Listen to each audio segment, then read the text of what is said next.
নবীজির একজন সাহাবী, আনসারী সাহাবী, যার নাম ছিল মাইজ ইবনে মালিক আনসারী। মুসলিম শরীফের হাদিস শোনাচ্ছি, প্রসিদ্ধ গ্রন্থ মুসলিম শরীফ। ওই সাহাবী নবীজির কাছে যায় বলতেছেন, ইয়া রাসূলুল্লাহ, আমি জিনা করেছি।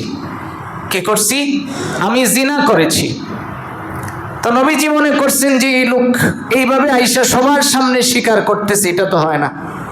আল্লাহ রাসূল তাকে সরাইয়া দিলেন। আবার যে সেই কথাটা বললেন, নবীজি তখনও সরিয়ে দিলেন।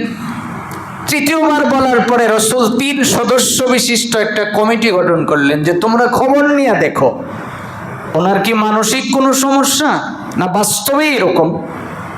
সাহাবায়ে কেরাম খবর নিয়ে বললেন, রাসূল সে যা বলছে এটা সত্য। এটা কি সত্য? এবার নবীজি তাকে বললেন, তাহলে সে তো বিবাহিত, তার যদি বিচার করতে হয় তাহলে কোমর পর্যন্ত মাটির নিচে গাঁথতে হবে, তারপরে সবাই সম্মিলিতভাবে তাকে পাথর মারবে। নবীজি যখন বিচারের রায় দিয়ে দিলেন, কোমর পর্যন্ত মাটির নিচে গাড়া দেওয়া হলো, সবাই জোরে জোরে পাথর মারতেছেন।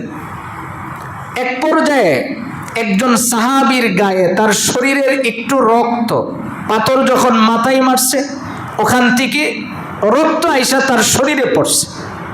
তো সাহাবী রাগান্বিত হয়ে বলছে যে একজন দুষ্ট চরিত্রওয়ালা মানুষের রক্তটা আমার শরীরে লাগছে। এই কথাটা বলার সঙ্গে সঙ্গে রাসূল তাকে ধরলেন, ধরে বলতেছে, এই মিয়া, তুমি জানো কি যে তোমার শরীরে কার রক্তটা লাগছে?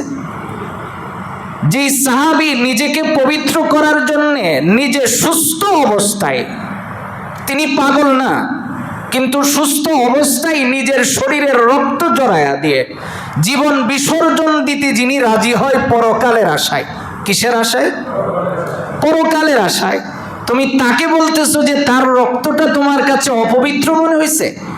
আল্লাহর রাসূল তখন সঙ্গে সঙ্গে বললেন, এই সাহাবীরা তোমরা শোনো, শুধু তোমরা যারা আছো এখানে নয়, দুনিয়ার জমিনে যত মানুষ আছে সবার মধ্যে যদি তার আজকের তওবাটা ভাগ করে দেওয়া হয়, সমস্ত মানুষগুলি জান্নাতে যাওয়ার জন্য এই সাহাবীর একটা তওবাই যথেষ্ট হয়ে যাবে।